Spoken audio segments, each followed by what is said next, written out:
నమస్తే, welcome to point blank. CPM Telangana రాష్ట్ర కార్యదర్శి తమ్మినేని వీరభద్రం పాయింట్ బ్లాంక్లో ఉన్నారు. వీరభద్రం గారు నమస్కారం. నమస్కారం. ప్రస్తుతం ఉన్న సమాజం పరిస్థితులకు, మారుతున్న రాజకీయాలకు కమ్యూనిస్ట్ సిద్ధాంతాలు అవసరం అంటారా? ఇవాళకి అవసరం అనుకుంటే కనుక ఎంతవరకు సరిపోతున్నాయి? మా అభిప్రాయంలో కష్టాలు కన్నీళ్ళు ఉన్నంత వరకు కూడా కమ్యూనిస్టులు అవసరం ఉంటారు. కాకపోతే ప్రజలకున్న ఇబ్బందులకు, వాటి పరిష్కారాలకు తగిన విధంగా ఆలోచించడంలో, మా సిద్ధాంతాలని ప్రజల భాషలోకి అన్వయించడంలో ఒక మేరకు ఫెయిల్ అవుతున్నాం. అలా కాకుండా ప్రజలకు అర్థమయ్యే భాషలో వాళ్ళకి అందుబాటులో ఉంటూ తక్షణం వాళ్ళు ఎదుర్కొన్న సమస్యల మీద పనిచేస్తే. కానీ ఇదే సమాధానం ఎంతకాలం చెప్పుకుంటూ వెళతారు? ఫెయిల్ అవుతున్నాము, వాళ్ళకి కావాల్సిన రీతిలో రీచ్ అవ్వలేకపోతున్నాము అనే సమాధానాన్ని ఎంతకాలం చెప్పుకుంటూ వెళతారు? ఫెయిల్ అయినంతకాలం చెప్తూ పోతుంటాం. సో అసలు పాస్ అవుతారనే ఆశాభావం ఏమి కనిపించట్లేదా? ఆశాభావం ఉంటేనే పాస్ అవుతారు. సో కమ్యూనిస్టుల కాలం చెల్లింది అంటాను నేను, ఒప్పుకుంటారా? కాలం చెల్లడానికి, కమ్యూనిస్టుల సిద్ధాంతానికి దాని అవగాహన చేసుకున్న వాళ్లకు కాలం చెల్లిందా లేదా అర్థమవుతుంది.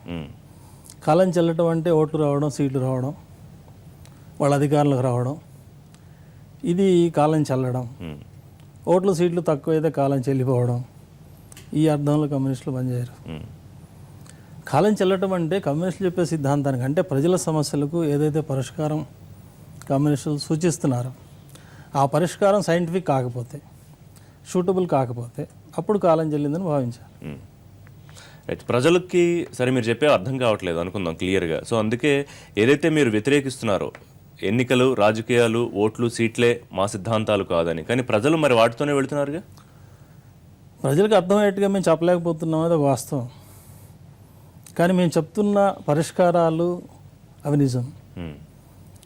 కాకపోతే ప్రజలకు అర్థమయ్యే విధంగా, ప్రస్తుత పరిస్థితులకు అనుగుణంగా ఆ పరిష్కారాలు చెప్పడంలో, ఆ పరిష్కారాల వైపుగా ప్రజలను ఆలోచింపజేయడంలో, ఉద్యమాలు చేయడంలో కొంత వెనుకబడుతూనే ఉంది. ఎగ్జాక్ట్లీ. ఉద్యమాలు చేయడంలో ఎందుకు వెనుకబడుతూనే వస్తుంది వీరభద్రం గారు? ఒకప్పుడు ఉద్యమాలకు పుట్టినిల్లు, లేకపోతే ఉద్యమాలు అంటేనే లెఫ్ట్ పార్టీలు. ఇప్పుడు ఉద్యమాలు చేయాల్సిన అవసరం లేకపోయిందంటారా, లేకపోతే చేయడానికి మీకు ఆసక్తి లేకపోతుందా? ప్రజలు ఉద్యమాలు చేస్తున్నారు, కమ్యూనిస్టులు చేసినా చేయకపోయినా. కానీ ప్రజలు ఏ విషయాలకి ప్రాధాన్యత ఇస్తున్నారో,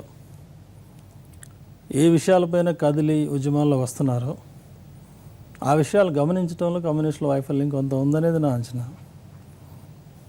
సో కమ్యూనిస్టులు వారి పరంగా వారే ముందు వైఫల్యం ఒప్పేసుకుంటే తర్వాత పెద్దగా ఇబ్బంది ఉండదనేది ఒక పొలిటికల్ స్ట్రాటజీగా అనుకోవచ్చా? అట్లా అని కాదు. భారతదేశంలో ఉన్న సమస్యల్లో ఉదాహరణకు కమ్యూనిస్టులు కూలి పెంచాలి, భూమి పంచాలి, జీతాలు పెరగాలి, ఇలాంటి ఆర్థికపరమైన కోరికలకు ఎక్కువ ప్రాధాన్యత ఇచ్చారు. కానీ దేశంలో అసమానత్వం అనేది కేవలం ఆర్థిక విషయాల్లో మాత్రమే లేదు, చాలా విషయాలు అసమానత్వం. ఉదాహరణకు సామాజిక అసమానత్వం ఉంది, కులాల్లో సాంస్కృతిక అసమానత్వం ఉంది. ఇలాంటి వాటి గురించి ఎక్కువగా కమ్యూనిస్టులు పట్టించుకోలేదు. అది వాస్తవం. పార్టీలో కూడా అసమానత కనిపిస్తూ ఉంటుంది, లెఫ్ట్ పార్టీలో కూడా. పార్టీల్లో సామాజిక పరంగా పార్టీలో అసమానతలు ఆ రూపంలో కాదు, కానీ సమాజంలో ఒక కులాన్ని ఇంకో కులం పీడించడం అనేది, అసమానంగా చూడడం అనేది, అగౌరవంగా చూడడం అనేది, లేదా కులం ఆధారంగా అతని యొక్క ఆర్థిక విషయాలను కూడా నిర్ణయించడం. కొన్ని విషయాల్లో కులం తక్కువైతే కూలి కూడా తక్కువ ఇస్తున్నారు. ఒక శూద్రుడికి, ఇప్పటికీ కూడా శూద్రుడికి ఇచ్చేంత కూలి దళితుడికి ఇవ్వరు. ఏమిటి అంటే దానికి ఒక సపోర్ట్ కారణం కూడా చెప్తారు. శూద్రుడు అయితే ఇంట్లో కూడా పని చేస్తాడు, దళితుడు ఇంట్లో పని చేయడు. మీరు అన్నట్టు వెరీ అన్ఫార్చునేట్ థింగ్ ఇది, బట్ రియాలిటీ ఒప్పుకోవాల్సిన పరిస్థితి. కానీ నేనేమంటానంటే వీరభద్రం గారు, సరే సమాజంలో ఉన్న పరిస్థితి ఖచ్చితంగా డిస్కస్ చేసుకోవాలి, కానీ పార్టీలో కూడా ఆ పరిస్థితి లేదా? కామ్రేడ్లు అంటే కేవలం కమ్మ రెడ్లు మాత్రమే అనే విమర్శ మీరు ఎప్పుడు వినలేదా? ఎందుకు ఎప్పుడు ఎస్సీ ఎస్టీ నాయకులు కార్యదర్శుల స్థాయికి చేరుకోలేకపోతున్నారు అంటే? కమ్మారెడ్డి ఎక్కువ మంది ఉండడం అనేది ఒక చారిత్రక కారణం, అదేదో కుల పక్షపాతం వల్ల వచ్చిందని అనుకోను. దాన్ని మార్చాలనుకుంటే మీలాంటి పెద్దలు, మీకన్నా ముందు పనిచేసిన నాయకులు కూడా మార్చగలిగి ఉండేవారు కదా. మార్చాలనుకున్నాం కాబట్టి ఒకప్పుడు హయ్యర్ కమిటీస్లో అగ్రకులాలు తప్ప వేరే కులాల వాళ్ళు కనపడిన స్థితి నుంచి ఈరోజు అగ్రకులాల పర్సంటేజ్ తగ్గిపోయింది. ఎంత తగ్గింది? దాదాపు ఇప్పుడు నేను రాష్ట్ర సెక్రటరియట్ మెంబర్గా నేను వచ్చే నాటికి ఒక పాటు రామయ్య గారు తప్ప ఉమ్, మిగతా అంతా అగ్రకులాల వాళ్ళే ఉండేవాళ్ళు. That is in 85 I think 86. ఉమ్, ఇప్పుడు వస్తే తెలంగాణ రాష్ట్ర సెక్రటేరియట్లో నలుగురు తప్ప మిగతా అంతా నాన్ ఓసీస్. ఖచ్చితంగా తేడా ఉంది. ఒక తెలంగాణ రాష్ట్రమే కాదు, ఆంధ్రప్రదేశ్ కానీ లేదు. మా జిల్లా సెక్రటేరియట్ ఖమ్మంలో నేను జిల్లా సెక్రటరీ అయ్యే నాటికి ఒక్కళ్ళు కూడా నాన్ ఓసీ లేరు. ఉమ్. ఇవాళ మొత్తం జిల్లా ఎందుకని ఇందాక మీరు చారిత్రక కారణం అన్నారు కదా, ఏమిటా చారిత్రక కారణం? చారిత్రక కారణం అంటే కమ్యూనిస్ట్ పార్టీ అనేది కొన్ని సిద్ధాంతాలు, విధానాలు, అవగాహన, అధ్యయనం ఈ బేస్డ్గా కమ్యూనిస్ట్ లీడర్స్. సో కేవలం అగ్రకులాలకు మాత్రమే అర్థమవుతాయి కాబట్టి చదువు వాళ్ళకి తప్ప లేదు. ఉమ్, గతంలో దళితులు ఎవరు చదవడానికి వీల్లేదు. కొన్ని తరాలు దళితులు చదువుకు దూరంగా ఉన్నారు. ఉమ్, కాబట్టి చదువు లేకుండా, సామాజిక పరిజ్ఞానం మీద పట్టు సాధించకుండా ఏదో రిజర్వేషన్ కోటా ప్రకారం పార్టీ లీడర్షిప్ అనేది ఆరోపణలు రాదు. ఉమ్, కాబట్టి ఖచ్చితంగా పట్టుబట్టి ఎస్సీ ఎస్టీలకు కూడా ఇంకా ఇతర నిమ్న కులాలకు కూడా చదువు అబ్బిన తర్వాత వాళ్ళు రాజకీయంగా కొంత అభివృద్ధి అయ్యే అవకాశాలు సహజంగానే సమాజంలో పెరిగినాయి. ఉమ్. కమ్యూనిస్ట్ పార్టీలు ఇంకా ఎక్కువ పెరుగుతాయి. ఎన్నికలు లేనప్పుడంతా అవి బూర్జువా పార్టీలు, ఎన్నికల సమయం వచ్చేపాటికి వాటితో పొత్తులు పెట్టుకోవచ్చు, మద్దతు ఇవ్వచ్చు, కలిసి పోటీ చేయొచ్చు. ఈ ద్వంద్వ వైఖరి ఇప్పటికీ అర్థం కాని వాళ్ళు చాలా మంది ఉన్నారు. కనీసం మీ పార్టీల్లో మీ కార్యకర్తల కన్నా అర్థమవుతుందా ఆ విధానం? సరిగా అక్కడే ఉంది మీ పొరపాటు. అదేంటంటే ఒక కాంగ్రెస్ పార్టీ యొక్క నేతృత్వానికి వ్యతిరేకంగా ఫైట్ చేసినప్పుడు రీజనల్ పార్టీస్తో కలవడం అనేది ఒక సరైన పాత్ర నిర్వహించింది భారతదేశం. అది తప్పు కాదు. బట్ ఎన్నికలు లేనప్పుడు ఈ ప్రాంతీయ పార్టీలు కూడా బూర్జువా పార్టీలుగా అదే సమయంలో బుర్జువా పార్టీలు, అది కేంద్రంలో ఉన్న పార్టీ అయినా రాష్ట్రంలో ఉన్న పార్టీ అయినా ఒకే విధానంతో కలమెలిసిపోయినటువంటి పరిణామాలు 90s తర్వాత స్టార్ట్ అయినాయి. 90s కంటే ముందు ఉన్న పరిస్థితి వేరు. 90s కంటే ముందు ఈ నూతన ఆర్థిక విధానాలు, ప్రపంచీకరణ, ఈ విధానాలు ముందుకు రాలేదు. అప్పుడు సెంట్రల్లో ఉన్న ఆల్ ఇండియా పార్టీలకు రీజనల్ పార్టీస్కి మంచి ఒక వైరుధ్యం ఉంది. ఆ వైరుధ్యాన్ని కమ్యూనిస్టులు సరిగానే గుర్తించారు. వాళ్ళతో ఐక్య సంఘటన కట్టడం తప్పలేదు. కానీ ఇప్పుడు వచ్చేటప్పటికి regional party, all India party తేడా ఏం లేదు.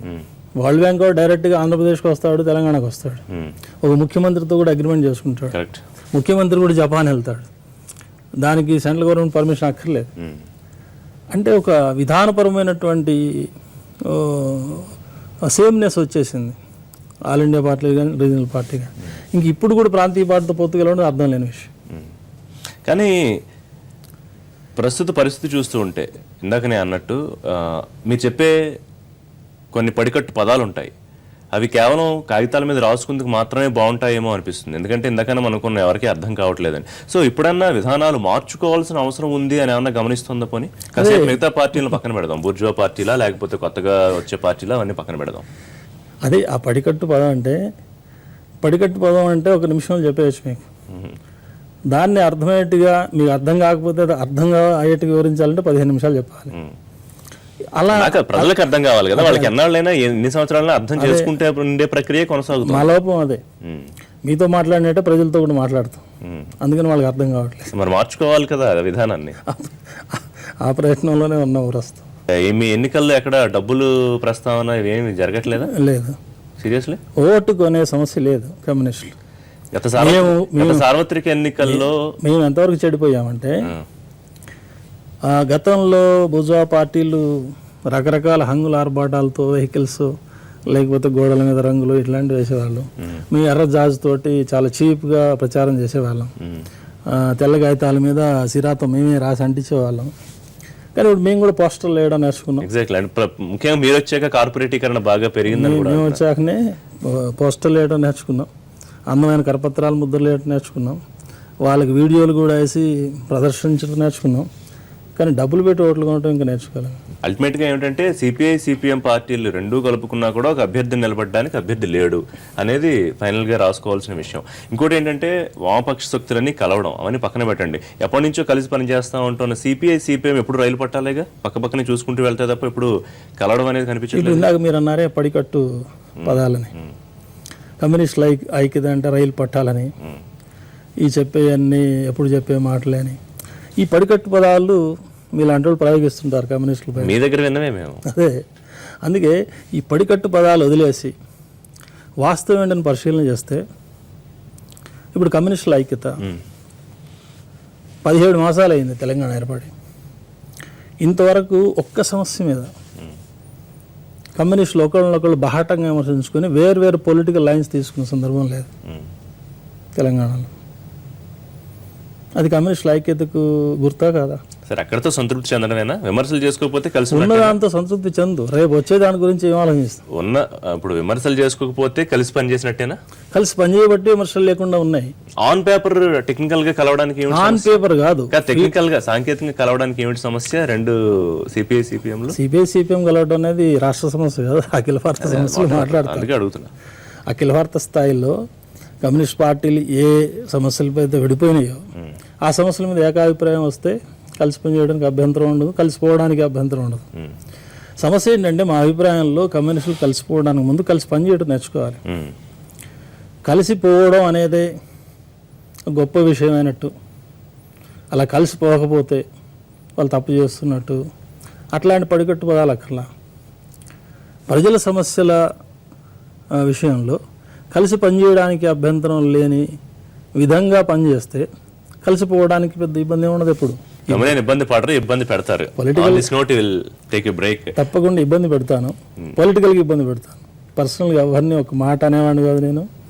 ఒక్కరితో ఇంతవరకు నాకు శత్రుత్వం లేదు. కంటిన్యూ చేద్దాం తమ్మినేని గారు. చిన్న బ్రేక్ తీసుకుందాం. పాయింట్ బ్లాంక్ లో బ్రేక్ తర్వాత మరింత డిస్కషన్ కొనసాగిద్దాం. Stay tuned.